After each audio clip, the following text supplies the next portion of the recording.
안녕하십니까. 경제적 자유아빠 달봉이 아빠입니다. 자, 여러분, 제가 오늘 여러분한테 말씀드릴 건 지금까지 여러분들이 올해 새해에 지금 주식에 대해서 고평가 논란이 있다는 그런 충격적인 언론 기사가 있어서 여러분한테 말씀을 드리겠습니다. 물론 지금 현재 고평가 맞니 안 맞니 그걸 따지고 논할 때는 분명히 아닌 것 같습니다. 왜냐하면 과거부터 지금까지 늘 고점에 또 주가가 상승을 하거나 아니면 떨어지거나 횡보를 하거나 늘 악재적인 그러한 기사는 계속해서 나왔습니다. 하지만 제가 여러분한테 제가 오늘 언론 기사를 통해서 말씀드릴 수 있는 건 물론 충격적인 고평가 논란은 아닙니다. 왜냐하면 올해부터 향후 몇 년간은 그 반도체 빅사이클과 그리고 파운드리 이미지 센서 너무나도 좋은 호재가 많습니다. 하지만 이러한 그 고평가 논란이 왜 생기는지, 그리고 이 고평가 논란 자체가 지금 주가가 삼성전자 주가는 절대 고평가가 아닙니다. 그렇기 때문에 제가 여러분한테 다시 한번 말씀을 드리는 거고, 그리고 계속해서 말씀을 드리겠습니다. 반드시 매수 시점도 중요하지만 홀딩은 반드시 유지를 하셔야 됩니다. 고평가라고 해서 여러분들이 다시 한번 또 매도를 하고 다시 한번 또 매수 타이밍을 잡는 건 상당히 어렵습니다. 그렇기 때문에 제가 여러분들도 걱정을 많이 하시는 것 같아서 저 역시도 이러한 걱정이 왜 걱정을 할 필요가 없는지를 여러분한테 말씀을 드리겠습니다. 자, 우선 제가 말씀을 드리기 전에 얼마 전에 여러분한테 말씀을 드렸지만 이 주식 용어 중에 딜레이팅과 릴레이팅이라는 게 있습니다. 먼저 간략하게 말씀을 먼저 드리겠습니다. 자, 딜레이팅, 주가 수익 비율, 즉 12개월을 예상해서 퍼져 PER 기준으로 해서 낮아지는 현상을 말합니다. 일반적으로 PER이 그 주가의 저평가, 고평가를 가늠하는 지표이기 때문에 주가 수익 비율 자체가 낮아지면 주식의 그 가격 메리트가 증가하게 되어 있습니다. 하지만 딜레이팅 현상이 지속될 경우에 증시에 부여되던 그 프리미엄 크기가 감소하기 때문에 주식에 대해서 수요가 크게 늘지가 않습니다. 그렇기 때문에 딜레이팅이 지속이 된다면 물론 주가에 좋은 영향을 미치지 못합니다. 그렇기 때문에 지금까지 삼성전자가 이 딜레이팅 구간에 충분히 지금 현재까지도 딜레이팅 구간에 있었다, 그렇게 말씀드리고, 그리고 릴레이팅이랑 그 똑같은 이익을 내더라도 주가가 더 높은 수준에서 형성되는 것을 말합니다. 한마디로 주가 수익 비율, 그 퍼가 한 단계 상향 조정되는 셈인데, 이 릴레이팅이 최근에 삼성전자가 지금 릴레이팅 구간에 와 있다, 이렇게 말씀을 드립니다. 왜냐하면 제가 여러분한테 그 세계 반도체 매출 순위를 여러분한테 말씀드리겠습니다. 물론 2020년 일단 전부 마감이 되지 않은 그런 상황인데, 인텔은 누가 뭐래도 세계 반도체 매출 순위 1위입니다. 삼성이 인텔의 약 80% 정도 매출을 기록하고 있죠. 하지만 삼성이 언제 지금 인텔을 매출에서 앞지를지는 모릅니다. 그 다음으로 TSMC가 매출 3위고, 그리고 뭐 SK 하이닉스, 마이크론, 퀄컴, 브로드컴, 엔비디아, 뭐 애플 같은 경우 뭐 팹리스만 아마 여기에 지금 순위가 나와 있는 것 같습니다. 물론 팹리스 그리고 파운드리는 TSMC는 파운드리만 하지만 지금 3위에 올라와 있죠. 그리고 이 순위 자체가 결코 중요한 게 아닌 게, 글로벌 여러분 반도체 시가총액으로 넘어가면 얼마 전에 삼성전자가 TSMC를 앞질렀죠. 시가총액에서 삼성전자가 글로벌 반도체에서는 시가총액 1위입니다. 그리고 TSMC, 엔비디아, ASML, 그리고 인텔이 5위입니다. 자, 매출과 절대적으로 시가총액이 또 절대적이지 않는 게 이 딜레이팅과 릴레이팅, 그리고 삼성전자는 애플하고 비교를 해도 작년 기준입니다. 삼성이 애플의 시가총액이 삼성보다 작년을 기준으로, 지금은 좀 많이 바뀌었을 겁니다. 무려 삼성전자가 애플의 시가총액 7배 정도 떨어져 있습니다. 애플은 우리나라 코스피 시장 다 합쳐도 애플의 시가총액을 따라가지 못합니다. 그만큼 애플은 반도체만 하는 게 아니죠. 물론 프리미엄 스마트폰부터 시작해서 이 플랫폼 회사나 마찬가지입니다. 이 거대 IT 시총 자체가 작년 기준으로 해서 330조 삼성전자가, 그리고 애플은 2,400조입니다. 엄청난 차이가 나는데 이걸 어디서 어떻게 설명이 될지, 물론 애플하고 삼성의 매출이 그렇게 차이는 나지 않는데 이 시총 자체만 보더라도 엄청난 차이가 납니다. 물론 삼성전자가 미국의 굵직한 IT 기업들이 있죠. 아마존, 마이크로소프트, 구글, 페이스북, 여러분 들어보시면 엄청난 기업입니다. 물론 최소 삼성전자 매출의 3배에서 13배 정도 차이가 나는 이러한 회사도 삼성전자보다 일단 시총에서 상당한 시총 자랑을 하죠.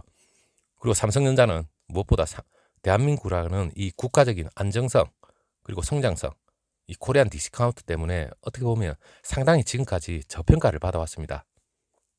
그렇기 때문에 이러한 논란이 저는 여러 가지 조건에서 비롯된다고 저는 그렇게 생각합니다.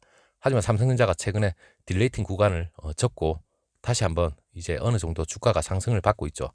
그리고 물론 릴레이팅, 이 릴레이팅도 지금까지 삼성전자가 주가가 다른 타 기업들 준에서는 상당히 떨어져 있었습니다. 하지만 그 올해부터 그리고 내년 향후 파운드리하고 이미 센서 그리고 뭐 당연히 메모리 분야에서는 빅사이클을 겪기 때문에 상당히 지금 현재 매출의 고공행진을 분명히 벌일 거라는 그런 전망치가 훨씬 우세합니다.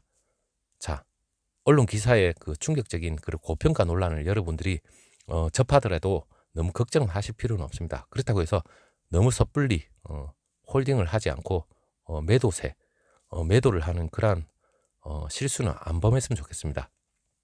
무엇보다 거품은 아닙니다. 절대. 삼성은 거품도 아니고 제가 여러분 앞에 말씀드렸듯이 삼성의 주가가 지난 30일 작년이죠. 장중 사상 최고가인 81,300원 보통주입니다. 연일 급등세를 펼치면서 고평가 논란이 불거진다는 자체 언론 기사도 저는 신빙성이 없다고 생각합니다. 특히 내년에 삼성전자 실적이 최고치를 기록했던 2017년에서 2018년도 거기에는 분명히 못 미칠 것이라는 전망이 분명히 나옵니다. 그래서 이러한 논란이 계속해서 커지고 있는 것 같은데 물론 2017년 반도체 빅사이클을 탔던 그 메모리만 따지고 보면 그렇게 비교 대상은 아닙니다. 증권가에서도 아직 상승 여력은 분명히 남아있다고 얘기가 나오고 있고 그리고 삼성전자의 주가 랠리가 시가총액 전고점을 따지고 보면 2017년 대비 무려 40% 이상 급증은 분명히 했습니다. 물론 그 영업이익도 당시 수준에 못 미치는 것은 분명한 사실이지만 2021년 이익 전망치로 적용해도 이전의 그 최고치보다 21% 정도 낮다고 나옵니다. 물론 삼성전자가 2017년 54조, 2018년 59조 영업이익을 올렸습니다. 하지만 그 내년의 영업이익 전망치가 삼성전자는 47조, 많이 나오는데 49조까지도 얘기가 나오는데 최근에 주가 수준이 여러분이 생각했을 때 과도하다는 그 지적이 맞는지 안 맞는지 그게 아니라는 게 물론 2022년 내년 올해 말고 내년 영업이익 전망치도 58조입니다. 물론 2018년보다는 분명히 낮습니다. 삼성전자의 매출에 그 분명히 주목을 해야 되겠지만 삼성전자의 이익이 분명히 급증은 했지만 매출이 무려 7년 동안 과거 2013년도부터 2020년까지 완전히 어떻게 보면 횡보죠. 이 매출은 거의 횡보 구간을 계속해서 지금까지 이어져 왔습니다. 이익률만 높아지는 것이 어떻게 보면 불안전한 성장이라고 설명까지는 있지만 하지만 그 삼성전자의 최근 들어 삼성전자의 매출액 추정치가 8년 만에 상승을 하고 있습니다. 상당히 긍정적인 거죠. 물론 삼성전자의 신사업 지출인 그 파운드리하고 이미지 센서 그리고 AP도 있죠.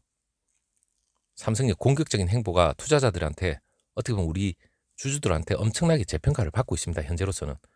그렇기 때문에 이 영업이익이라도 그리고 2018년에 59조 그리고 그 대비 내년이죠. 2022년 58조 원이 분명히 같을 수는 없습니다. 물론 삼성전자의 밸류에이션 자체도 그 딜레이팅을 이제는 끝날 때가 왔다. 분명히 그렇게 얘기가 나오고 있습니다. 당연히 지금 고평가는 아닙니다.